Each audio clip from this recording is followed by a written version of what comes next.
Hello friends, welcome back to another reaction video. So दोस्तों, जैसे कि आप सबने कल डब्बा का व्लॉग देखा होगा और आपको व्लॉग से पता चल गया होगा कि डब्बा कहाँ पहुँच चुकी है। वैसे तो डब्बा रेलवे स्टेशन में एक बहुत ही अजूबा करती हुई नज़र आई, जो मुझे ना बहुत ही ज़्यादा मुश्किल हो गया डाइजेस्ट करने में। देन फिर मैंने सोचा कि चलो डाइजेस्ट कर लेते हैं और बाकी का डाइजेशन की गोली रिएक्शन वीडियो बना के अपनी ऑडियंस के साथ ले लेंगे। सो दोस्तों, वैसे तो डब्बा को आज तक कभी सफाई अभियान करते हुए देखा नहीं गया, बिकॉज अगर हम उनके खुद के घर की बात करें तो खुद के घर में आपने हमेशा से उनको कितना मेस करते हुए देखा ही है। चाय बनाती हैं तो दूध गिर जाता है और दूध रात रात तक गैस पे ऐसे ही पड़ा होता है। कभी बर्तन ऐसे ही जूठे होते हैं और कोलेब्रेशन के कपड़ों को तो घर का गोडाउन बना हुआ है। जब ये नीचे के फ्लैट में रहते थे वहाँ के भी यही हाल थे कि एक सिंगल रूम भी इनके पास ऐसा क्लीन नहीं था कि जहाँ पे ये आराम से रिलैक्स होकर बैठ के कुछ कर पाएँ। और अब अपना खुद का भी फ्लैट है, उसके बाद उस फ्लैट की भी धज्जियाँ उड़ी होती है। और अम्मी के घर की तो बात ही मत पूछो, बेचारा भाई बोलते बोलते थक गया कि ये कपड़े यहाँ मत रखो, ये कपड़े वहाँ मत रखो। शुरू में वो बहुत बोलता था इन्हें, लेकिन फिर उसने भी फाइनली गिव अप कर दिया कि इनके बस का कुछ नहीं है, इन्हें ऐसे में ही रहने की आदत है तो इनको ऐसे ही हाल में छोड़ दो। हालांकि शुरू में भाई ने इनकी कोशिश तो की थी नया फर्नीचर सब कुछ सिस्टमैटिक रखने की, लेकिन फिर वो समझ गए कि ये ऑर्गेनाइज करके कोई चीज़ नहीं रख सकते। तो वहीं पर डब्बा कल मुंबई स्टेशन पे नीचे से कूड़ा उठाती हुई नजर आई, जो देख के मुझे ऐसा लगा कि मैंने कुछ गलत तो नहीं देख दिया। देन फिर मैंने थोड़ा सा रिवर्ट किया, मैंने कहा नहीं नहीं यार, ये कूड़ा ही उठा रही है। वेल, दैट्स गुड, बट ये उनका रियल नेचर नहीं है, ये सिर्फ एक कैमरे के लिए था। हो सकता है उन्होंने अब जिन्हें हायर कर लिया है उन्होंने ये आइडिया दिया हो, क्योंकि अगर सफाई अभियान की बात है तो सफाई अभियान के लिए वो बहुत बार निकल सकती थी। अधिकतर हमने काफ़ी ज़्यादा इन्फ्लुएंसर्स मुंबई में लेक के पास, मुंबई में जो समुद्र है, समुद्र के पास सफाई करते हुए देखा है बहुत लोगों को। बहुत लोगों की दूर की बात करो ही मत, अपने आसपास के हिस्सों की बात कर लो, अपनी खुद की सोसाइटी या बिल्डिंग की ही बात कर लो, इर्द गिर्द की जगह की ही बात कर लो, पर कभी ऐसा डब्बा ने नहीं किया।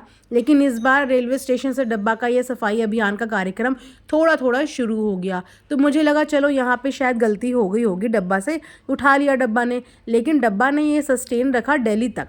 और दिल्ली में जैसे कि आप सबने देखा है कि डब्बा रेड फोर्ट देखने गई है, एक बहुत ही ब्यूटीफुल हिस्टोरिकल प्लेस देखने गई है, जिस हिस्टोरिकल प्लेस का एक सिनेमैटिक शूट तक डब्बा ने नहीं लिया। एक शॉट भी उन्होंने कंप्लीट तरीके से अपने व्लॉग में नहीं दिखाया। ऑल टाइम कैमरा सिर्फ उन्हीं के मुंह के ऊपर था या फनी के ही मुंह के ऊपर था, और किसी चीज़ के ऊपर वो था ही नहीं। तो वो हिस्टोरिकल प्लेस का टूर कम इनके मुंह का टूर ज़्यादा लग रहा था। एक हिस्टोरिकल प्लेस में जाने का मतलब ये था कि ये उस व्लॉग को बहुत ही इन्फॉर्मेटिव बना सकती थी, बिकॉज इन्होंने एक गाइड भी अपने साथ रखा हुआ था।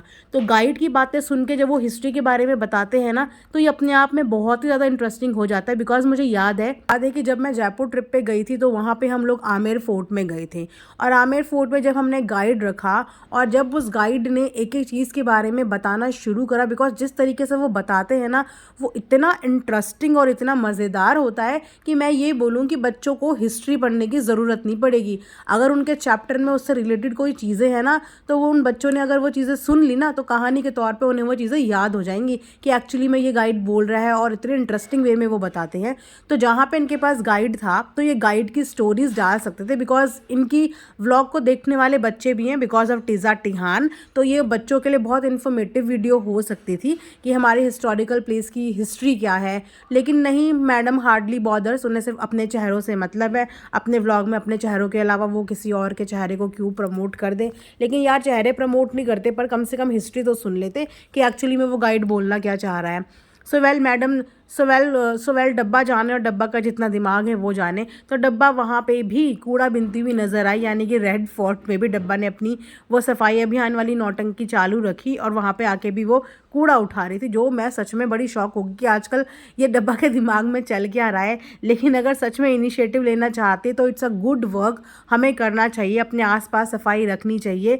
और ये सिर्फ कंटेंट के लिए ही नहीं करना चाहिए, ये असल और रियल लाइफ में भी इन चीज़ों को एप्लीकेबल करना चाहिए कि अगर आप कर सकते हो तो आप इस चीज़ को करो। और सबसे पहले इसकी शुरुआत अपने खुद के घर से करो, बिकॉज बोलते हैं कि जब हमारा घर नीट एंड क्लीन रहता है तो हमारे घर में पॉजिटिव एनर्जीज होती हैं, हमारे घर में बरगद होती है। तो पहले अपने घर को क्लीन रखो, उसके बाद अपने आसपास के एरिया को क्लीन रखो, और उसके बाद अगर आप कर सकते हो, सोशल इन्फ्लुएंसर हो आप, अगर मीटअप के लिए इतनी पब्लिक इकट्ठी कर सकते हो तो आप सफाई अभियान के लिए भी पब्लिक इकट्ठी कर सकते हो। आप अपनी फ़ोटो क्लिक करवाने के लिए पब्लिक इकट्ठी कर सकते हो, तो आप अच्छी चीज़ों के लिए भी पब्लिक इकट्ठी कर सकते हो। वहाँ पे आप एक बहुत अच्छा इनिशिएटिव ले सकते हो। आपको दूर जाने की ज़रूरत ही नहीं है। आप अगर अपने मुंबई शहर की बात करें तो वहाँ पे भी बहुत ज़्यादा कचरा है जिनको वाकई में सफाई की ज़रूरत है, तो आप वहाँ पे भी ये इनिशिएटिव ले सकते हो। बट वही है कि डब्बा इतना बड़ा इनिशिएटिव नहीं लेगी, वो तो थोड़ा सा कंटेंट में डब्बा को दिखाना था तो डब्बा ने किया। और अपने व्लॉग के साथ साथ डब्बा ने ये भी बोला कि आप सबके लिए एक सरप्राइज़ भी होने वाला है जो आपकी नेक्स्ट वीडियो में पता चलेगा।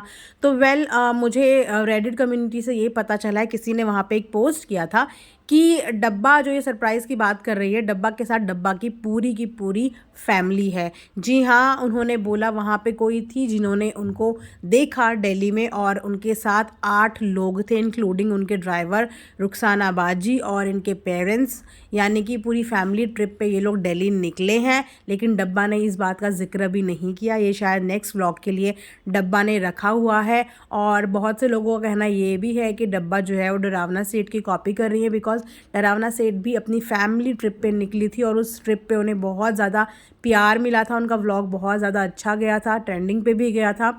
तो डब्बा भी वहीं के चीज़ों को कॉपी करने की कोशिश कर रही है और फैमिली ट्रिप पे निकल गई है। देखो, अगर ये फैमिली ट्रिप पे कंटेंट के लिए भी निकली है तो ये भी एक ज़रिया होता है आपस में रिश्ते सुधारने का, आपस में एक दूसरे की नज़दीकियाँ बढ़ाने का और एक दूसरे को टाइम देने का। बिकॉज वो टाइम ये लोग घर में रह के तो देते नहीं है, ये जब मौधा जाती हैं तो वहाँ पे ये घर में टिकती ही नहीं है, ना तो खुद टिकती है ना सनी को टिकने देती हैं। वहाँ भी ये सारा दिन बाहर ही होती हैं, तो पेरेंट्स वो टाइम अपने बच्चों के साथ स्पेंड कर ही नहीं पाते।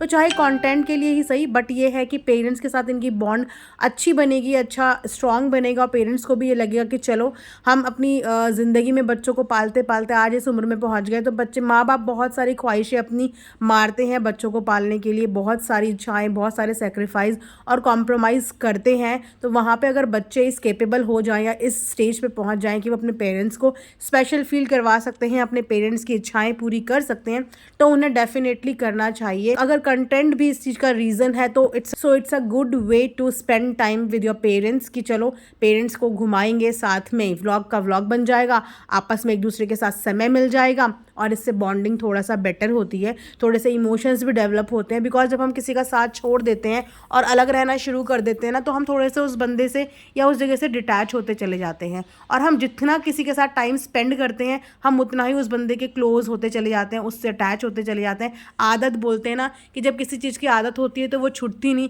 लेकिन अगर हमें आदत हो जाती है अकेले रहने की तो फिर हमारे इमोशंस भी धीरे धीरे ना फेड होने लगते हैं। तो उस चीज़ के लिए अच्छी बात है कि अगर डब्बा किसी की कॉपी करके भी ये चीज़ कर रही है तो डब्बा ठीक काम कर रही है, उसको लेके जाना चाहिए। और वो भी वहाँ पे अकेले हैं, उनका भी मन लग जाएगा, साथ में डब्बा का व्लॉग भी बन जाएगा और साथ में पेरेंट्स को अपने बच्चों के साथ टाइम स्पेंड करने का भी मौका मिल जाएगा।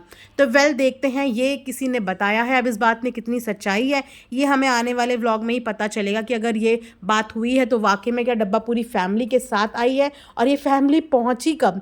मतलब मुझे लगता है कि वहाँ से फैमिली को इन्फॉर्म कर दिया, यहाँ से ये लोग चले गए, कोई बीच का रास्ता इन्होंने देखा होगा, कोई स्पॉट जहाँ पे ये लोग इकट्ठे हुए होंगे किसी स्टेशन में या किसी एक पर्टिकुलर स्पॉट पे, अब वहाँ से सब साथ आए होंगे। तो इतना बिग सरप्राइज़ डब्बा लेके बैठी है, लेकिन अगेन डब्बा का सरप्राइज़ रिवील हो गया। अब देखते हैं इस बात में कितनी सच्चाई है। So are you guys excited to see कि डब्बा अपनी फैमिली को लेके ट्रिप पे क्या मज़े करती है और क्या दिखाती है। आई होप कि डब्बा ना आगे वाले व्लॉग में सिर्फ अपनी शक्लें ना दिखाएं, बाकी सबकी भी प्रॉपर शक्लें दिखाएं। और अब तो उनके पास एडिटर कम मैनेजर है, तो एक सिनेमैटिक शॉट्स भी अपनी वीडियोस में डालें ताकि हिस्टोरिकल प्लेस की खूबसूरती और अच्छे से निखर के आए और क्लियरली देखने को मिले। सो ये था मेरा आज का एक रिएक्शन। आई होप आप लोगों को पसंद आया होगा। लाइक ज़रूर करना और आप लोग भी बताना कि आप लोगों को क्या लगता है कि डब्बा का सरप्राइज़ क्या होगा। आप लोग भी यही सोच रहे हो कि डब्बा का सरप्राइज़ उसकी फैमिली होगी, तो कमेंट सेक्शन में अपने गेस ज़रूर बताना। और मिलते हैं नेक्स्ट रिएक्शन में। और ये भी बताना कि नेक्स्ट रिएक्शन आपको किसके ऊपर चाहिए, मैं ट्राई करूँगी उनके ऊपर कंसिडर करने की। Thanks for watching earth mom Dehradun.